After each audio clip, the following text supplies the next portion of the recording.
Cinema में हर साल एक स्टार आता है, लेकिन सिल्वेस्टर स्टेलोन जैसा सुपरस्टार 20 साल 30 साल में एक ही होता है। स्टेलोन की जिंदगी में चमत्कार जैसा कुछ भी नहीं हुआ। पैदाइश के वक्त उनके जबड़े की एक नस दब गई थी। इसी वजह से उनकी बाईं आंख से नीचे की ओर होंठ, ठुड्डी और जीभ तक में पैरालिसिस था। इस वजह से उन्हें बोलने में तकलीफ होती थी। उनकी आवाज हंसकर बाहर आती थी। स्कूल के दिनों में उनकी छवि एक गुंडे की थी जो किसी चीज से, किसी शख्स से नहीं डरता था। लड़ाई के लिए वो इस कदर बेताब रहता था कि उसके स्कूल में कहा जाने लगा कि अगर इस स्कूल में किसी को इलेक्ट्रिक चेयर वाली मौत दी गई तो वो शायद सिल्वेस्टर ही होगा। स्टेलोन बड़े हुए तो उनमें साहित्य को लेकर दिलचस्पी पैदा हुई। वो खासकर एडगर एलन पो का साहित्य पढ़ना पसंद करते थे। उन्हें ऑयल पेंटिंग का भी शौक था, लेकिन जब बात करियर की आई तो उन्होंने चुनी एक्टिंग। वो आम हॉलीवुड एक्टर्स की तरह ना तो ज़्यादा लंबे थे और ना ही उतने आकर्षक। वो एक ऐसे एक्टर थे जो बस इतना कमा पाता था कि किसी तरह लोकल ट्रेन की टिकट ले पाए। उन्हें बहुत मुश्किल से काम मिल रहा था और वो भी बहुत छोटे छोटे किरदार। 7 साल तक स्ट्रगल करने के बाद स्टेलोन समझ गए कि कोई ग्रेट स्क्रिप्ट या ग्रेट रोल उनके पास नहीं आने वाला। ऐसे में उन्होंने वो किया जो शायद सिर्फ वही कर सकते थे। उन्होंने खुद एक ग्रेट स्टोरी लिखी, उसके लिए प्रोड्यूसर और डायरेक्टर की तलाश की और इस तरह 1976 में सामने आया उनका आइकॉनिक कैरेक्टर रॉकी। ये कैरेक्टर कैसे आया? स्टेलोन एक बार बॉक्सिंग की बाउट देखने गए। उन्होंने मोहम्मद अली को उस दिन हारते देखा और वहां से लौटते हुए उन्होंने सोचा कि ये बंदा एक अंडरडॉग फाइटर चाहे आगे लाइफ में कुछ ना करे, तब भी दुनिया उसको आज के दिन के लिए हमेशा याद रखेगी, क्योंकि उसने मोहम्मद अली को हराया है। रॉकी में जो कैरेक्टर अपोलो क्रीड का है वो मोहम्मद अली पर बेस्ड है और जिसने अली को हराया उसके इर्द गिर्द एक डेविड वर्सेस गोलायत सा ताना बाना उन्होंने बुना। 10 ऑस्कर जीतने वाली फिल्म रॉकी की स्क्रिप्ट स्टेलोन ने महज 3 दिन में लिख ली। हालांकि इसके बाद भी फाइनेंस के लिए स्टूडियो की तलाश में उन्हें लंबा चक्कर काटना पड़ा, लेकिन रॉकी बनी, रिलीज हुई और स्टेलोन छा गए। 1977 में उन्हें बेस्ट ओरिजिनल स्क्रीन प्ले और बेस्ट एक्टर का ऑस्कर मिला। बेस्ट एक्टर के अवार्ड के लिए उनका मुकाबला रॉबर्ट रेडफोर्ड, डस्टिन हॉफमैन और रॉबर्ट डेनीरो से था। चार्ली चैपलिन और ऑर्सन वेल्स के बाद वो तीसरे शख्स थे जिन्हें एक ही फिल्म की कहानी और एक्टिंग दोनों के लिए ऑस्कर मिला। स्टेलोन की कामयाबी का सबसे अहम सूत्र ये है कि आपकी किस्मत कोई और नहीं बनाने वाला, अपनी किस्मत खुद बनाओ। स्टेलोन का कहना है, जैसे और लोग सोचते हैं वैसा ही सोचोगे तो उनके जैसा ही बनोगे, उनसे बेहतर नहीं। आगे निकलना है तो आगे सोचना सीखो। I stopped thinking the way other people think a long time ago. You gotta think like you think.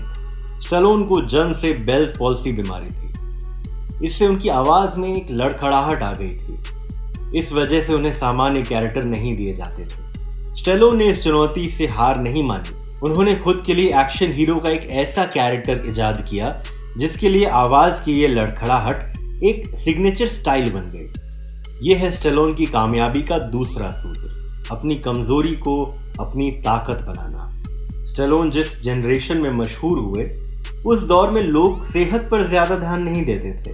ज्यादातर एक्टर्स को सिगरेट और शराब की लत थी। स्टेलोन लाइफ एंड करियर में सेहत की अहमियत समझने वाले पहले स्टार थे। रॉकी 3 की शूटिंग के वक्त उन्होंने अपना बॉडी फैट परसेंटेज 2.8 कर लिया था, जो दुनिया में कम ही लोग कर पाते हैं। ये कितना स्पेशल है इसे ऐसे समझिए कि दंगल के लिए आमिर खान ने सुपर फिट बॉडी बनाई, तब उनका फैट परसेंटेज स्टेलोन से 3 गुना से भी ज्यादा 9.8 था। लोग, खासकर एक्टर, सेहत की अहमियत समझें, इस वास्ते स्टेलोन ने 2005 में किताब लिखी, sly moves, my proven program to lose weight, build strength, gain will power and live your dream. इस किताब में उन्होंने बताया कि अगर आप जिंदगी में कामयाब होना चाहते हैं तो ये ज़रूरी है कि आप अपने शरीर और दिमाग को स्वस्थ रखने की हर मुमकिन कोशिश करें। स्टेलोन की कामयाबी का तीसरा सूत्र है health is wealth, fitness forever. Stallone जब स्टार बने तो उन्हें महंगी गाड़ियां और घड़ियों का नशा हो गया। फिर एक दिन उन्होंने दुकान के शीशे में अपनी कार का अक्स देखा और उन्हें लगा ये तो मूर्खता है, कीमती कार से आपकी कीमत में कोई इजाफा नहीं होता। उन्होंने अगले दिन ही वो कार बेच दी। स्टेलोन के पास बहुत सारा पैसा है, लेकिन वो दिखावा नहीं करते। उन्हें सबसे बड़ा स्टार बनाती है उनकी विनम्रता। वो साथी कलाकारों से बहुत सम्मान से पेश आते हैं, इसलिए हर कोई उनके साथ बार बार काम करना चाहता है। अच्छा एक्टर होने से ज़्यादा अच्छा है अच्छा इंसान होना। स्टेलोन की कामयाबी का चौथा सूत्र स्टे हम्बल। रॉकी की पहचान एक अंडरडॉग की है जो बिग फाइट जीतता है, लेकिन अगर आपको रॉकी याद हो, फिल्म में रॉकी आखिर में हार जाता है। जीत अपोलो क्रीड की होती है, लेकिन रॉकी विनर है क्योंकि उसने कड़ी मेहनत की, मुश्किल हालात का सामना किया और वर्ल्ड्स बेस्ट बॉक्सर का 15 राउंड तक कड़ा मुकाबला किया। स्टेलोन की कामयाबी का पांचवा सूत्र है जीत सब कुछ नहीं है। इसीलिए तो कहा जाता है हार कर जीतने वाले को बाजीगर कहते हैं। स्टेलोन ने रॉकी सा कैरेक्टर बनाया जो 1976 से 2018 तक 42 साल चला। दुनिया में एक एक्टर का निभाया ये सबसे लंबे समय तक चलने वाला किरदार है। लेकिन स्टेलोन यहीं नहीं रुके, उन्होंने खुद को बार बार चैलेंज किया, नए किरदार इजाद किए, नए हुनर सीखे। रॉकी के बाद जॉन रैम्बो आया। 1982 से 2019 तक इस फ्रैंचाइज की 5 फिल्में आई। इसी तरह एक्सपेंडेबल सीरीज का बार्नी रॉस है जो अब तक चल ही रहा है। स्टेलोन आज एक्टर हैं, डायरेक्टर हैं, प्रोड्यूसर हैं। वो कहते हैं if you don't have a mountain build one and then climb it, and after you climb it build another one, otherwise you start to flatten in your life. Stallone की कामयाबी का छठा सूत्र है जब तक जिंदगी है संघर्ष करते रहो।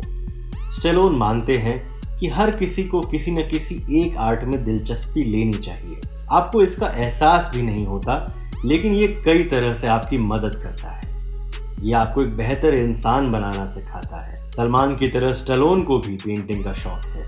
लियोनार्डो डा विंची उनका हीरो है। एक्सपेंडेबल्स 2 में विंची एक पोस्टर में भी नजर आते हैं। स्टेलोन की कामयाबी का 7वां सूत्र है कला से जुड़िए।